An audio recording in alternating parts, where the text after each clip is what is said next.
My mother-in-law insisted on doing a DNA test on my baby because she was darker-skinned, and it ended up causing a huge mess, almost ruining my marriage. I need to vent about something that has been eating me up. My mother-in-law has always been a bit controlling, but this time, she crossed the line. My husband and I recently had a baby, and we've been together for 6 years, married for 3. We've always had a strong and loving relationship, and our little blessing, our daughter, was a dream come true. We were so happy when she was born, and I never imagined anything could cloud that joy. But then came my mother-in-law. I was still groggy from the medication and the trauma of childbirth when my husband was wrapping our baby to help her sleep. That's when my mother-in-law walked into the hospital room. The first thing she said was, "Whose baby is that you're holding?" Her question left me speechless. My husband said it was our baby, and she responded, "Then why is she black?" We were both stunned. My husband looked at me, and we didn't know where that question came from. I explained that dark skin runs in my family and maybe it came from my side. But she ignored me, dismissing it as nonsense and refusing to accept genetics. She insisted that if we both have brown skin, there's no way our daughter could be black. My mother-in-law has always been a difficult person, the kind who wants everything done her way and doesn't hesitate to criticize when things don't meet her standards. Over the years, I've learned to deal with her, but this time she went too far. I was furious at her insinuation that I had cheated on my husband. I was already in enough pain and anxiety from childbirth to deal with her toxicity. I asked her if she was implying that I was cheating on my husband, and she responded, "No, I'm just stating facts. But if you want to confess, go ahead." I looked at my husband, and he took her away, saying we should talk about this later. It was time for mom and baby to rest. He came back to my bed and reassured me not to let her hurtful comments bother me. We figured she was just being malicious, unable to stand my happiness and trying to ruin it. With her remarks, I let it go because we weren't very close to my in-laws. The next day, she visited again, and this time the doctor was in the room for a checkup. As she was leaving, my mother-in-law asked the doctor if there was any chance the baby had been switched because she was black while we were both brown. I was floored by her behavior. The doctor laughed and told her that it was the same baby who had been delivered from me, and that it was too early to determine the baby's skin color. It usually takes 4 to 6 months for it to settle. She left with the doctor, and I didn't see her again, nor did she see the baby. She lives far away, which is a relief, but every time we run into her at social gatherings, she makes sure to poison the air with sarcastic comments about our baby's skin color. When our baby was about 3 months old, we were invited to my brother-in-law's son's birthday. It was the first family event for our daughter, and we were so excited to take her and introduce her to the extended family.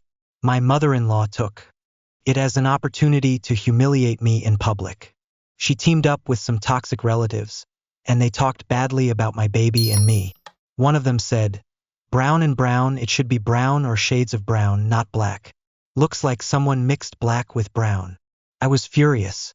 They made this comment right in front of me to embarrass me. I interrupted, "Excuse me, what do you mean?" My mother-in-law said, "Nothing. We were just talking about colors. What did you think we meant?" They looked at each other and burst into laughter, making me feel uncomfortable. I left the event immediately.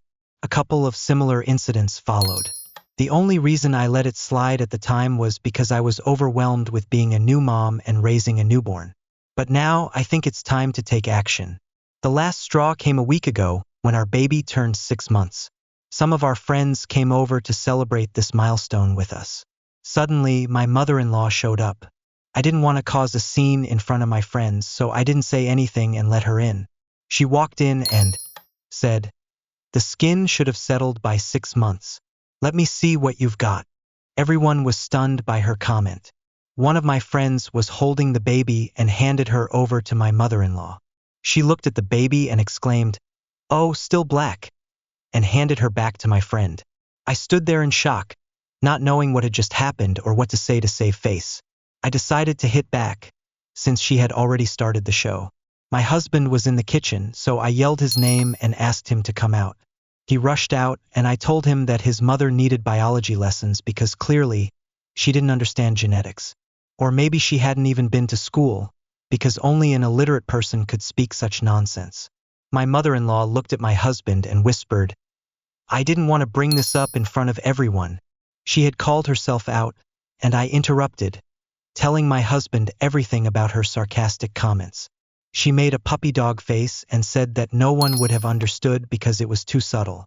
She then said, "Now that you've brought it up in front of everyone, let me be clear. I demand a DNA test for the girl, or she won't get the family name." I yelled at her to leave.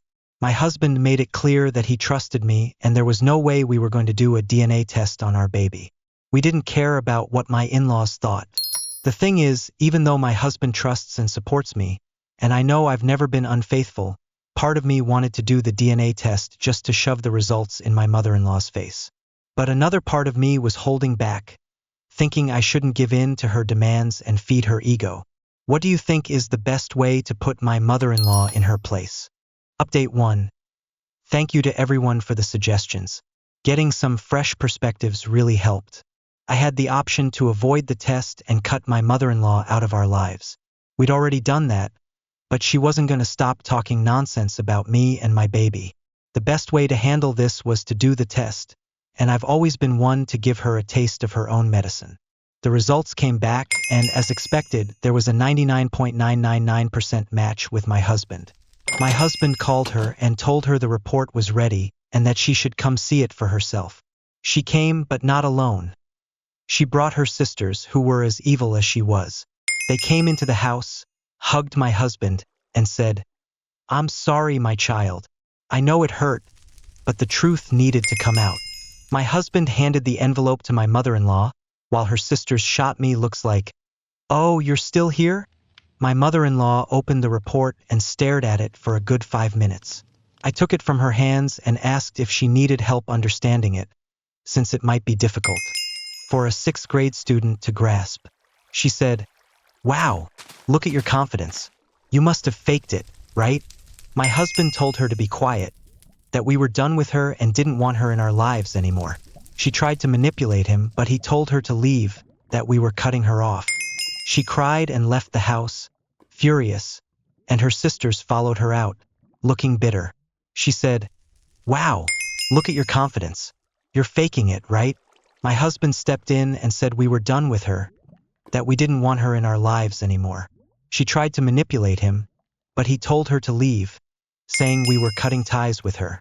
She cried and stormed out, furious. Her sisters followed her with bitter faces. But that wasn't all. I sent an email to all extended family members and close relatives, those my mother-in-law had poisoned with lies about the paternity test of my daughter.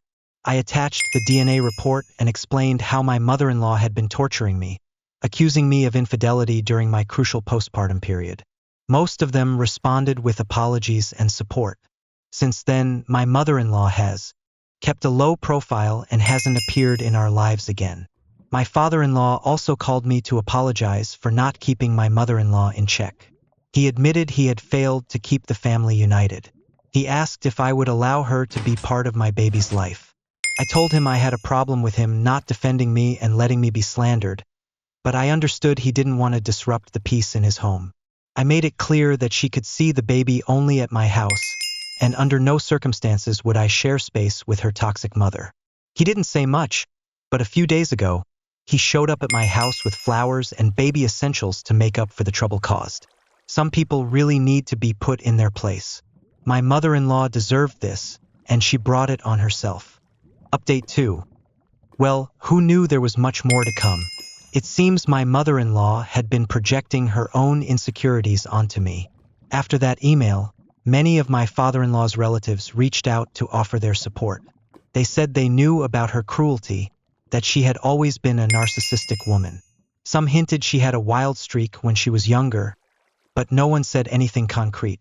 It was my father-in-law's sister who let slip that my mother-in-law used to flirt with their neighbor when my father-in-law was deployed in the military. She mentioned a man named Richard, who I had never heard of before. I couldn't shake the feeling that there was more to the story, so I decided to dig a little deeper into her past, something I'd never thought to do before. I wasn't prepared for what I found. I tried to ask other relatives on my father-in-law's side, and some mentioned Richard. Apparently, they were very close, and there were rumors about their relationship, though nothing was confirmed. They were seen together at restaurants and malls, but she manipulated my father-in-law, and he remained in denial. I was still processing this information and wondering what to do about it when there was another encounter with my mother-in-law. We went to a funeral for a distant relative of my husband's. When she saw me, she made a loud comment. "Well, if you have legs to open, you can falsify any report. These men in labs can manipulate any test results for a cheap thrill. I don't trust these reports." She didn't explicitly mention the paternity test of my daughter, but it was obvious she was bad-mouthing me, implying I had slept with a lab technician to manipulate the DNA report. I'm so tired of this woman. She doesn't even care about being cut out of the baby's life. She clings to her narcissistic self and her accusations. I don't know how much truth there is to the rumors about her wild streak, but it would be like winning the lottery if I could uncover the dirt from her past. The problem is that the rumors go back 30 years, and I don't know how to investigate that. I'd appreciate any suggestions. I really have to do something about this toxic woman. Update 3.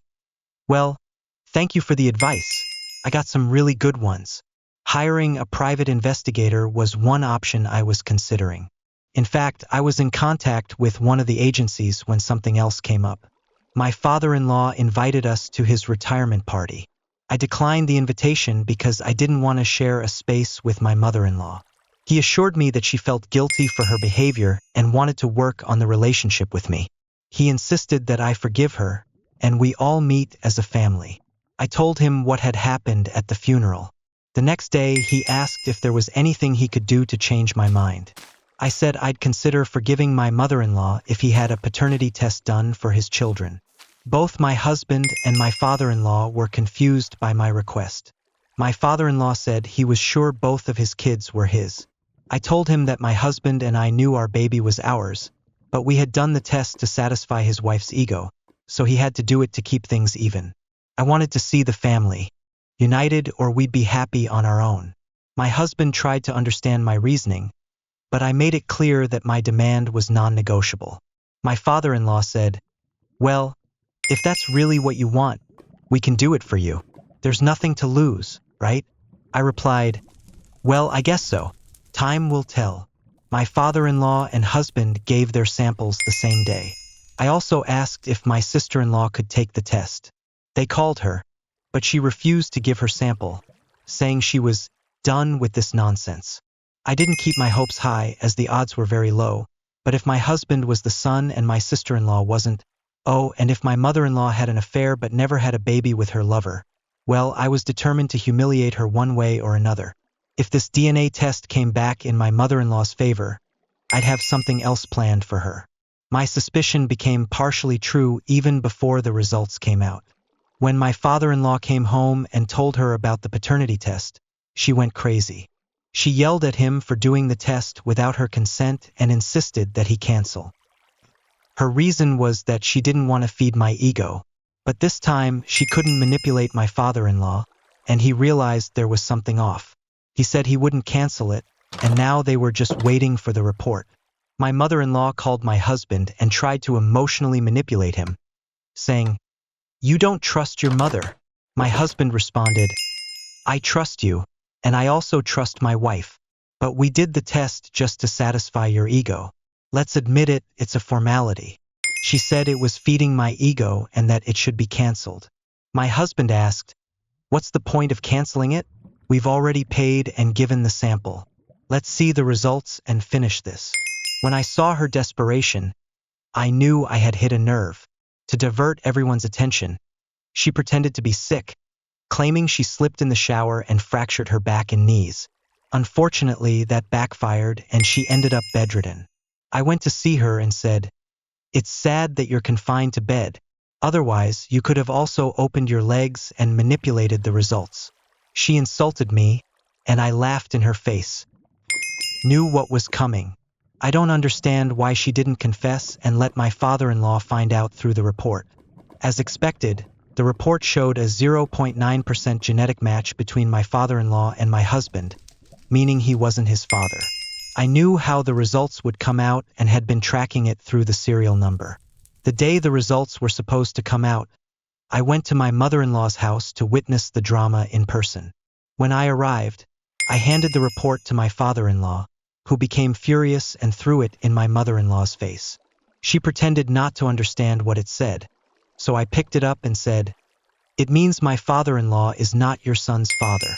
I wasn't sure about the daughter part, but I couldn't help but laugh inside. If karma exists, this is how it should work. My mother-in-law acted as if she fainted from the shock. I called my husband and told him that his mother had passed out, so he should come home from work immediately. He arrived and saw the report for himself.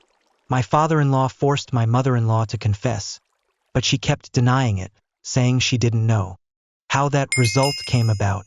She even blamed me for manipulating the report to get back at her.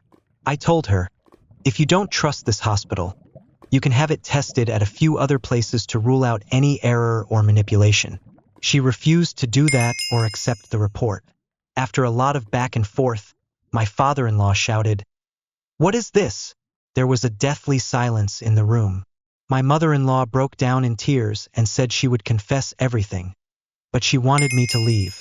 I grabbed my purse and stood up, but my father-in-law said, "She's not going anywhere.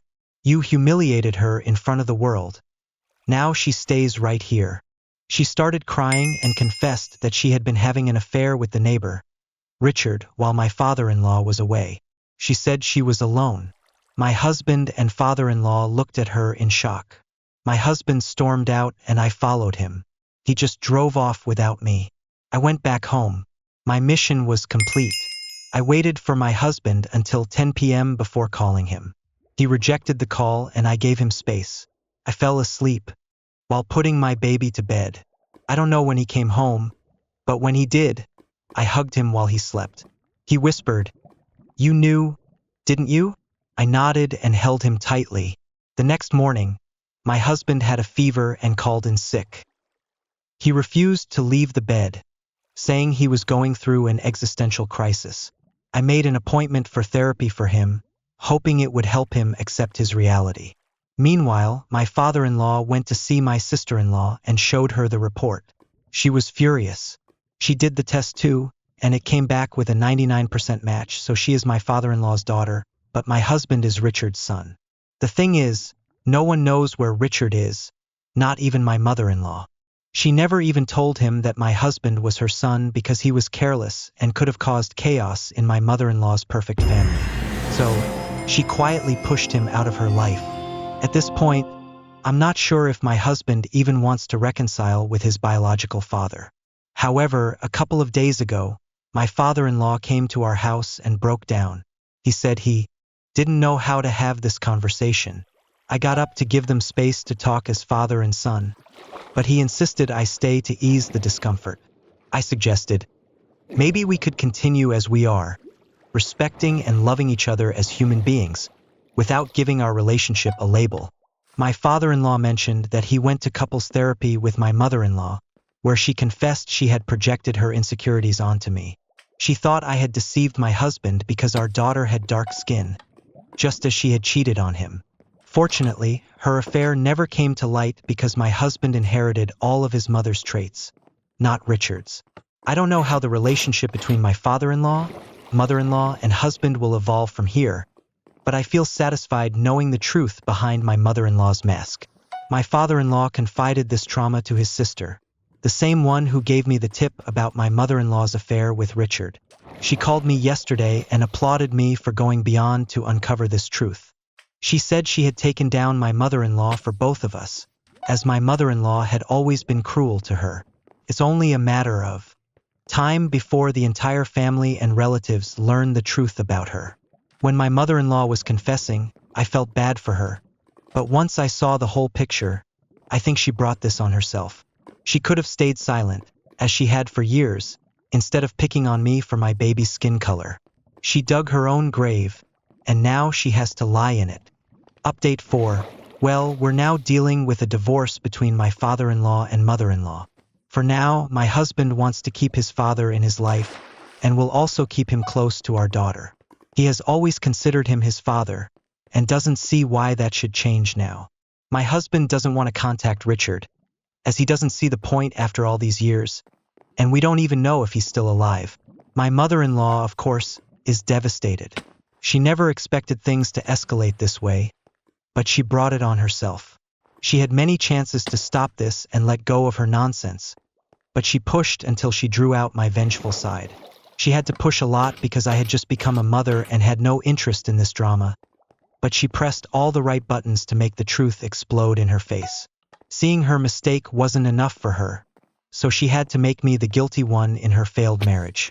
Of course, opening her legs for the neighbor while her husband fought for the country wasn't the problem. But in her twisted mind, which I don't think has much gray matter, she sees me as the villain. The only one who thinks that way is her, though. Even the family has distanced themselves from her. My husband doesn't speak to her, and neither does my sister-in-law. But you know, when an animal is cornered, it becomes more dangerous. So my mother-in-law tried something as a last resort. A week ago, I began to notice fake accounts on social media leaving negative and offensive comments on my public posts. At first, I thought it might be a coincidence, but then I started receiving private messages full of insults and baseless accusations about my character and my relationship with my husband. These messages mentioned personal details only someone close to the family could know. Then, one night, I received a message from an anonymous profile that said, "Soon everyone will know the truth about you. You're nothing but an imposter and a manipulator. Your time will come." I realized this wasn't just a random attack from an internet troll. There was something more behind it. I decided to investigate and noticed that several of the profiles attacking me were following the same accounts of friends and family. The most surprising part was that one of these anonymous profiles was being followed by my mother-in-law. With this new suspicion, I confronted her directly. I called her and asked if she knew anything about these attacks. Of course, she denied everything, saying she had no idea what I was talking about and that someone must be trying to sow discord between us. But I knew, and even my husband knew, that she had been creating fake profiles, thinking no one would catch her. With this evidence in hand, I organized a family meeting and presented all the information. My mother-in-law tried once more to deny everything, but this time the evidence was irrefutable. My husband, furious and hurt, told his mother that she had gone too far, and that from that moment on, she was completely out of our lives. He warned her that if she continued to interfere, we would seek a restraining order. After that, no one speaks to her, and my father-in-law has left the house until the divorce is final and they reach an arrangement regarding her. This woman doesn't seem to know when to stop because she still tries to attack me. I don't know what she hopes to achieve from all this, as attacking me won't change the fact of her infidelity. My husband thinks she may be starting to develop senile dementia or something similar because she never exhibited these behaviors before, at least not to this extreme. She probably needs attention, but now no one in the family wants to help her. I don't know if anyone from her side of the family will step up, but that's no longer my problem. Update 5. Well, my husband's theory that she might have dementia is becoming more likely after what happened a few days ago. She came to the house, but she wasn't in a good state. She was wearing dirty clothes and wasn't presentable at all. She knocked on the door and started shouting things like, "You have a black lover. Don't lie to me." We called the police, and when they arrived and did a preliminary check, they decided it was best to take her to a facility for care because she was clearly not in her right mind. Even when the police arrived, she kept rambling incoherently. She even said that the father of my daughter was Richard. I don't know if it was because Richard was a man of color or if her mind had just mixed up all her ideas. I'll admit, I did feel a bit of pity seeing her like that, but even though what she said still affects me, at least now she'll be getting treatment, and she'll be away from me for a while. Feeling pity doesn't mean I forgive her or anything like that. Nothing changes about the past with or without illness.